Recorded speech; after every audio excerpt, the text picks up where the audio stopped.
Hi, my beauties. My name is Dr. Stefani Kappel and I'm a board-certified fellowship-trained cosmetic dermatologist in Newport Beach, California. And today I'm going to be talking about skin cycling. Now, I actually did a video about 3 months ago on skin cycling when it first took off. And this is a trend that we keep seeing, in our clinics, and I get questions on and comments on, and a lot of you wanted me to dedicate a video just to skin cycling to see if maybe it's right for you. But as with all skincare trends on TikTok, on Instagram, on social media, or all over the internet, skincare trends are not for everyone. And each individual has their own skin histology.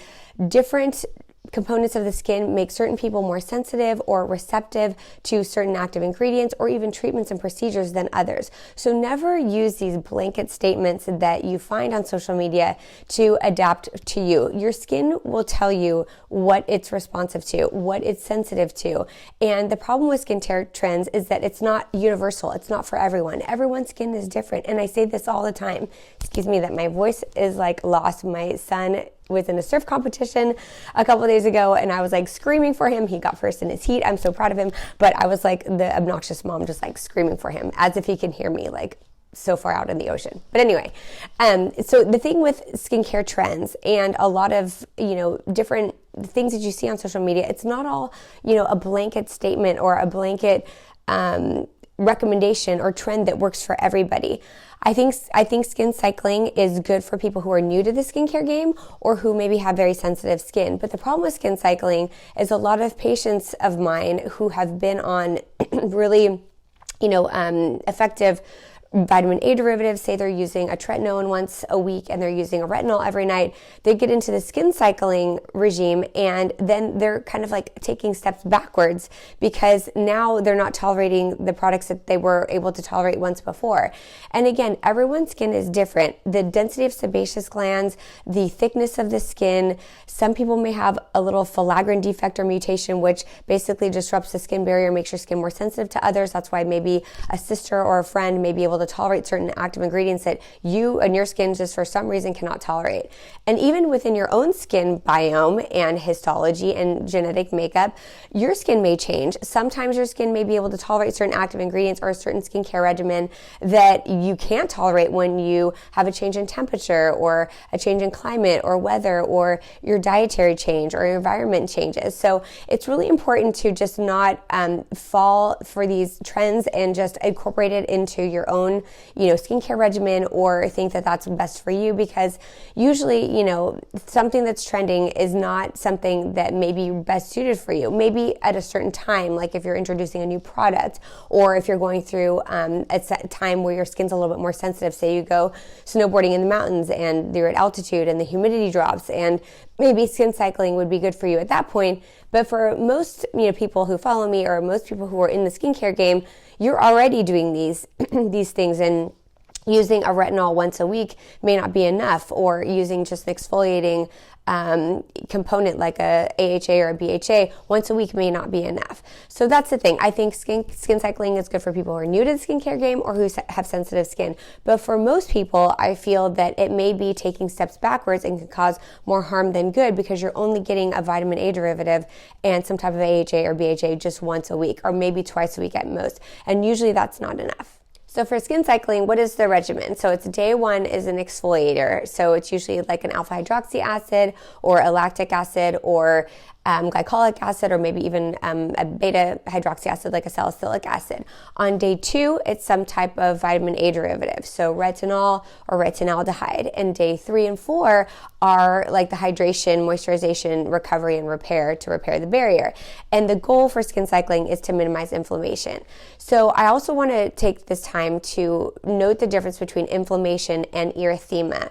So erythema is kind of just redness of the skin. It's hyperemic. It's viable. There's good blood flow. There's not a thick stratum corneum or dead skin cell layer over the top of the skin, giving this kind of ruddy, dull, dusky gray appearance. Skin that is healthy does have an erythematous glow. So redness isn't bad. But because even if you watch me do my face wash routines, when I'm like applying products and when I'm, cleansing my skin or rubbing my skin, it gets red right away, but then it retracts and goes away too. Because the skin is viable, it's healthy, it's alive, and it's acting and behaving youthful, like in a youthful manner. So when your skin is inflamed, then it's red, it's dry, it's peely, and it's irritated, and that's not a good thing. So inflammation is not something we want in our skin, but I don't want you guys to get confused between erythema, like healthy, viable skin, or inflammation. So sometimes when we use these products, our skin can have like a little bit more pinkish hue, and that's fine if we're, Fitzpatrick 1 through 3. And if you look at like a kid's skin, like when I look at my kid's skin, they always have these pink rosy cheeks. It's not like they have rosacea or they have inflammation or they have, telangiectasias or, angiomas. They just have healthy baby skin that's kind of pink and it's viable, especially if you touch or manipulate the cheeks like much. I'm sure if I do this, my cheeks will start to turn red, but then they go away. Then it goes away. That's healthy, viable skin. But skin cycling, the goal of skin cycling is to minimize inflammation, and I'm all for that. Now, if you're introducing a retinol, I don't feel that the best way to introduce it is like, through the skin cycling method. You can introduce it that way, but usually dermatologists like to go into 2-week intervals.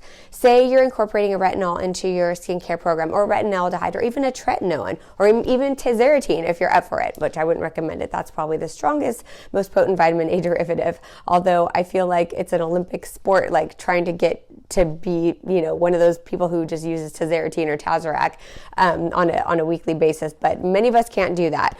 But a tretinoin or a vitamin A derivative like a retinaldehyde, you usually want to introduce it into your routine once a week for 2 weeks, then increase as tolerated to twice a week for 2 weeks, and then increase it to 3 times a week for 2 weeks, and then kind of to see where your skin is responding to it, but not getting too irritated from it. And remember, there's like a 2 or 3 day delay from the application date to when your skin is going to respond. So sometimes people make the mistake of they'll put their, say they're starting a prescription strength tretinoin, or say they're just starting, a retinol over the counter, and they're like, oh, my skin did fine, and like the next day their skin looks good and they're fine. And really it takes 2 or 3 days to have your skin react to that vitamin A derivative, and then they apply it a second night, and then they really 2 or 3 days later have a lot of inflammation or that red, dry, peely effect on their skin, which is not good. So I feel that if you're going to incorporate a retinol or vitamin A derivative into your skincare routine, do it at night. Sometimes vitamin A derivatives break down during the daylight and UV light. Incorporate it into your regimen at night and do it for like 2 weeks. See how your skin does. And then, increase it to twice a week or 3 times a week or 4 times a week. And then if you can eventually get to every night, that would be great. But if you can't, don't worry about it. I've actually done videos on how to incorporate retinols into your skincare routine or regimen. And if your skin will kind of tell you, you want it the happy medium. You want to have the effects of the vitamin A derivative, but you don't want to constantly be flaking and shedding and inflamed and have this red, dry, peely skin. Nobody wants that. So I think that's my recommendation for most of my patients. Most of my patients do have a retinol or retinaldehyde in their skincare regimen, and then they'll do like maybe a prescription strength tretinoin once a week. Now, all tretinoins aren't created equally either. Remember, the potency of a tretinoin, which is a prescription strength retin A, can either be increased by the percentage or by the vehicle delivery system. So gels are more aggressive or stronger than creams, and of course a higher percentage is going to be more potent than a lower percentage. So usually I'll start my patients on a 0.025%, and then increase their frequency of use before I increase the delivery system, meaning like switch them to a gel, or increase their percentage to like a 0.5 or even a 0.1%, which is really strong. So there's so many different ways to go about doing it, and I think that skin cycling does do a good job of introducing a vitamin A derivative into the skincare regimen, but long term, you're not going to want to be doing just a retinol once a week. It's just not enough, as is just an exfoliating active ingredient like a salicylic acid or a glycolic acid or lactic acid, or whatever AHA or BHA you decide to incorporate into your routine. I think just having once a week may not be enough, because remember, an exfoliating active ingredient, even mechanical exfoliations, I like both. I like chemical and mechanical exfoliation. You want to do that at least a couple times a week. Now that's another trend or fear-mongering trend that you will see on social media. You have to exfoliate every night or only exfoliate once a week. Everybody is different. And so you just see where your skin is the happiest. Your skin will tell you. Your body will tell you. If you're constantly just irritated and inflamed, that's not going to work. But if you're not giving your skin enough of, what it needs to increase the cellular turnover and exfoliate, and the active ingredients that are really going to make a difference in the skin long term: collagen synthesis, elastin synthesis, strengthening the barrier, hydration. If you're not giving your skin the active ingredients on a day-to-day basis that it needs every day of the week, then you're not going to get those responses either. So just take it with a grain of salt. And if you're new to the skincare game, maybe try skin cycling to introduce, your exfoliants or a retinol over time. But don't make it a long-term regimen, because that's not a long-term regimen that would be effective and optimal for skin health. And speaking of exfoliation and vitamin A derivatives, because those are the two components in skin cycling, why are those important? So remember, exfoliation, you have the epidermis, which on a cross section, there's a top layer of the skin called the stratum corneum. That's the dead skin cell layer that sits on top.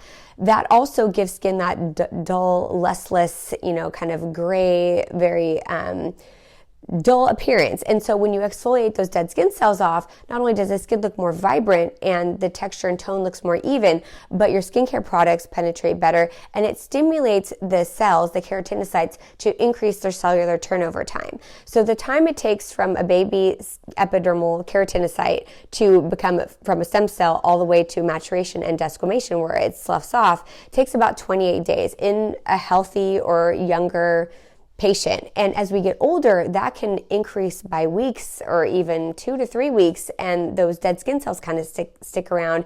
And not only do they stop, acting and behaving younger, making collagen and making elastin and increasing their cellular turnover, they just kind of sit around. And exfoliating, whether it's a mechanical or a chemical exfoliation process, will help desquamate that dead stratum corneum layer off. So your skin looks more viable, more vibrant, but also your skincare products work better. And that's why exfoliation is a key component in a skincare regimen. Now, I'm not going to say you have to do it once a week. I'm not going to say you have to do it in the morning versus night. I'm not going to say you have to do it every day. I personally do it every day. I use a mechanical and a chemical exfoliating component in my skincare regimen, but that may not be for everyone. So you just find what's best for you. And that may change with the time of year and even in your environment if you go on vacation. So it's just really important to be in tune with your skin, just like you're in tune with your body, and just kind of see what fits right for you. But definitely having some type of an exfoliating process in your skincare regimen is really important. And then vitamin A derivatives, whether in the form of retinaldehyde or retinol, there's a whole controversy. Which one's better? Find which one's better for your skin. I've done tons of videos on this. And retinaldehyde and retinol actually get converted back and forth to one another once they're in their skin. There is a 2 to 3 conversion within that pathway, but they do get converted back and forth to one another anyway. So just find what's best for your skin. And if it's tretinoin that you want or that your skin can be receptive to, having this tretinoin once a week, I always say is a beneficial, component to your regimen. But if you're not able to tolerate a tretinoin, that's okay too. So sometimes you have to blend a tretinoin pea-sized amount with a little bit of a hydrator and moisturizer, and it doesn't decrease the efficacy. They've done a lot of studies on this, and it actually makes it easier to distribute over the entire face.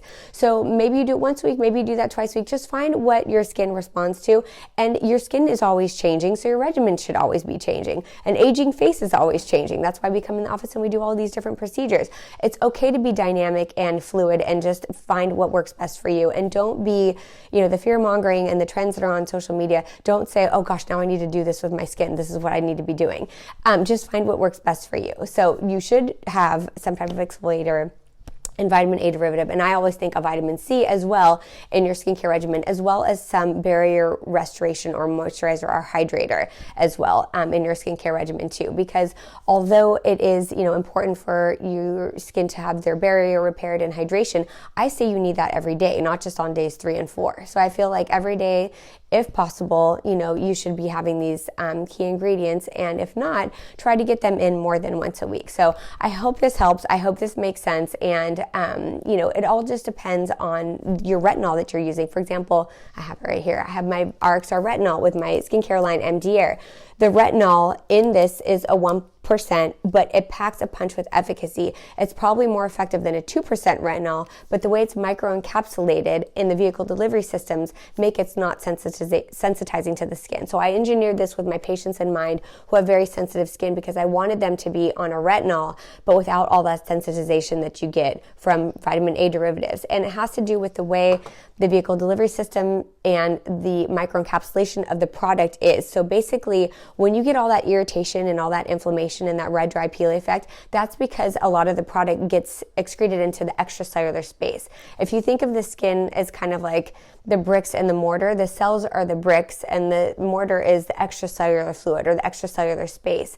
And when the product gets excreted into the extracellular space, it recruits your immune system and all these inflammatory cascades and these inflammatory cells to cause the red, dry, peely, itchy, histamine, reaction, and you get itchy and it's all this badness. You don't want the product in the extracellular space. You want the product in the cells, in the nucleus of the cells, binding and increasing transcription and translation of proteins and binding DNA and having these effects of collagen stimulation, elastin synthesis, cellular turnover, strengthening the barrier, all the things that the vitamin A derivatives do. You want them in the nucleus of the cell, making a change. You don't want them in the extracellular matrix causing inflammation and red, dry, peely. That's why I microencapsulated this. That's why the vehicle delivery systems are different. That's why you don't get red, dry, peely as much with this one as you would as an equivalent 1% or 2% retinol, but you get the effects of it. So that's where that comes down to. So it's not only, there's so many variables that go into these skincare products, the vehicle delivery systems, the percentages,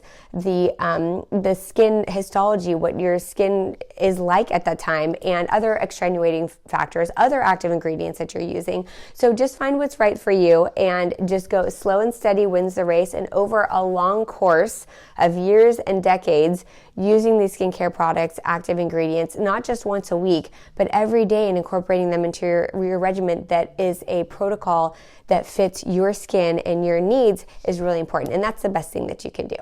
So that is my video on skin cycling. So let me know what else you guys want to hear about. Drop a comment in the comment section and share this video with anyone who wants non-sponsored content from a board-certified dermatologist. And thank you guys so much for your support and for sharing this video and for liking and subscribing. And I'll see you guys next week.